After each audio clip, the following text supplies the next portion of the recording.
நேற்றுலேருந்து இந்த வீடியோவை பார்க்குற எல்லாரும் எப்படி நீங்கள் ஒரு குழந்தையோட ஃபேஸை மறைக்காமல் வீடியோ போடலாம் அப்படின்னு கேட்டுட்ருக்காங்க. அதே நேரத்தில் ஒரு குழந்தைகிட்ட போய் நீங்கள் இங்கிலீஷ் பேசுன்னு எப்படி சொல்லலாம், அது தெரியலன்னா நீங்கள் எப்படி மட்டம் தட்டலாம் அப்படின்னு சொல்லி கேட்குறாங்க அப்படின்னு சொல்லி நிறைய வீடியோ பார்த்துட்டு தான் இருக்கேன். சில பேர் அந்த டீச்சரோட மனநிலையை யோசிச்சிங்களா, அந்த குழந்தையோட மனநிலையை யோசிச்சிங்களா அப்படின்னு எல்லாருமே கேட்டுகிட்டே இருக்கீங்க.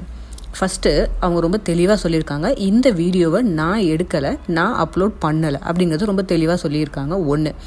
இன்னொன்று, இந்த வீடியோவை யார் அப்லோட் பண்ணாங்களோ அவங்கள தான் நம்ம இதை சொல்லி திட்டணும் அப்படின்னா நம்ம அவங்கள தான் கண்டிப்பாக திட்டணும். அதுக்காக நான் இவங்களுக்கு சப்போர்ட் பண்ணுறேன் அப்படிங்கிறது பொருள் கிடையாது. என்ன அப்படின்னா, ஒன்று, அந்த குழந்தைய அவங்க ஃபோர்ஸ் பண்ணி எந்த விதமான கொஷினும் கேட்கவே இல்லை. அவங்க டீச்சர்கிட்ட தான் அதுக்கான இது சொல்லிகிட்டு இருக்காங்க. இது ஒரு பேசிக்கான ஒரு விஷயம், இது கூட நம்ம சொல்லி கொடுக்கணும் அப்படின்னு சொல்லி தெளிவாக சொல்கிறாங்க.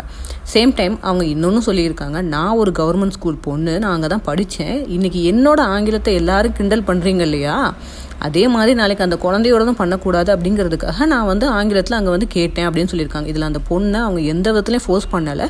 ஃபுல் வீடியோ பார்த்தீங்கன்னா அந்த குழந்தை தான் ஆர்வமாக ஏஞ்சின்னு பதில் சொல்லியிருக்கு. இதை பயங்கரமாக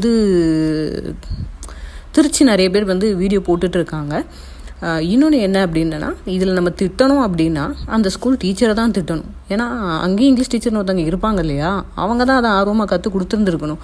அதை அவங்கள தான் நீங்கள் தப்பு சொல்லணுமே தவிர இதில் கீர்த்தனாவை நீங்கள் தப்பு சொல்கிறதுங்கிறது எந்த விதத்தில் நியாயம் அப்படிங்கிறது எனக்கு புரியவே இல்லை. இன்றைக்கி அவங்களோட ஆங்கிலத்தை குறை சொல்லி நீலாம் எப்படி ஒரு அமைச்சர் ஆகின அப்படி இப்படின்னு ரொம்ப அசிங்கமாக வீடியோ போடக்கூடிய நிறைய பேருக்கு நான் கேட்குறது என்ன அப்படின்னா, நாளைக்கு ஒரு வேளை அந்த குழந்தையும் இதே மாதிரி ஆங்கிலம் தெரியாமல் நாளைக்கு இதே மாதிரி ஏதோ ஒரு போஸ்டிங்கில் அந்த பொண்ணு சாதிச்சு வந்தது அப்படின்னா அன்னைக்கு அந்த பொண்ணையும் நீங்கள் இப்படி தானே கிண்டல் பண்ணுவீங்க. அப்போது ஆங்கிலம் ரொம்ப முக்கியம்னு சொல்கிறதுல என்ன தப்பு அப்படிங்கிறதான் அவங்க கேட்குறாங்க. மற்றபடி இதில் எந்த விதமான தப்பான எதுவும் இல்லை.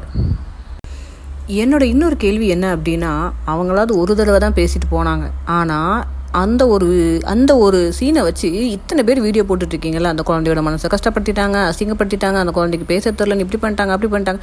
இந்த வீடியோவெல்லாம் பார்க்கும்போதெல்லாம் அந்த குழந்தையோட மனசு உடையவே உடையாதா? அவங்க பேசி அவங்க கேட்ட அவங்களோட பொறுப்புலேருந்து அவங்க கேட்ட அந்த ஒரே ஒரு கொஸ்டின் தான் அந்த குழந்தையோட மனசை பாதிச்சிருதா? கவர்மெண்ட் ஸ்கூலில் படிக்கிற எல்லாருக்குமே ரொம்ப நல்லாவே தெரியும், படித்து வந்தவங்களுக்கு ரொம்ப நல்லாவே தெரியும், கவர்மெண்ட் அதிகாரிகள் அப்பப்போ இன்ஸ்பெக்ஷன் வரதான் செய்வாங்க, இப்படி கொஸ்டின் கேட்க தான் செய்வாங்கன்னு. நாங்கள் எல்லாம் அதில் படித்து வந்தவங்க தான், எங்ககிட்டையும் கொஸ்டின் கேட்க தான் செஞ்சுருக்காங்க. அந்த கொஸ்டினுக்கு பதில் தெரியாமல் நாங்களும் தலை குனிஞ்சு நிற்க தான் செஞ்சுருக்கோம். இதுக்காக மன கஷ்டம் எங்களுக்கு வரல. ஓகே ரைட், நமக்கு இது தெரியல, இதை கற்றுக்கணும் அப்படிங்கிறதா நாங்கள் இதில் கற்றுக்கிட்டோம். வீடியோ போட்டு அத்தனை பேரும் அதை மோட்டிவேட் பண்ணி வீடியோ போட்டிருக்க வேண்டியது தானே. இதை எதுக்கு தேவையில்லாமல் அந்த குழந்தை என்ன பண்ணும், அந்த குழந்தை என்ன பண்ணும், நீங்களே இன்டைரக்டாக அந்த குழந்தைய தூண்டி விட்டுட்டு இருக்கிற மாதிரி தானே இது தெரியுது. குழந்தைய பற்றி யோசிக்கிற, குழந்தைக்காக வீடியோ போட்ட அத்தனை பேருமே இந்த இடத்துல குழந்தைய மென்ஷன் பண்ணாமல் இருந்திருந்தீங்கன்னா நீங்கள் அந்த குழந்தைக்காக அந்த வீடியோ போட்டிருக்கீங்க அப்படின்னு சொல்லலாம். இதில் நீங்கள் யாருமே குழந்தைக்காக வீடியோ போட்ட மாதிரி தெரியல. இது கீர்த்தனாவை நீங்கள் குறை சொல்லணும், அவங்கள ஏதோ ஒரு வகையில் இன்சல்ட் பண்ணணும் அப்படின்றதுக்காக சொல்லப்பட்ட ஒரு இது மாதிரி தான் எனக்கு தெரியுது. ஸோ குழந்தைங்கள ஹராஸ்மெண்ட் பண்ணிட்டாங்க அப்படின்னு சொல்கிறதுலாம் இதெல்லாம் எப்படிப்பட்ட வார்த்தைகள் அப்படிங்கிறது எனக்கு புரியல. இது எந்தமான மனநிலையில் இருக்கிறவங்க பேசுகிறதுங்கிறது எனக்கு புரியல. இன்னும் சில பேர் அவங்களுடைய ஆங்கிலத்தை திருத்துறேன்ற பேரில் ரொம்ப கேவலமாக வீடியோ வெளியிட்டிருக்கிறீங்க. ஸோ அதுவுமே தப்பு தான். உங்களை மாதிரி ஆட்கள் கமெண்ட் அடிக்கும்னு தெரிஞ்சு தான் அவங்க இந்த மாதிரியான விஷயங்களை முதல்லையே திருத்தணும் அப்படிங்கிறத ரொம்ப வலுக்கட்டாயமாக சொல்கிறாங்க. புரிஞ்சுதா?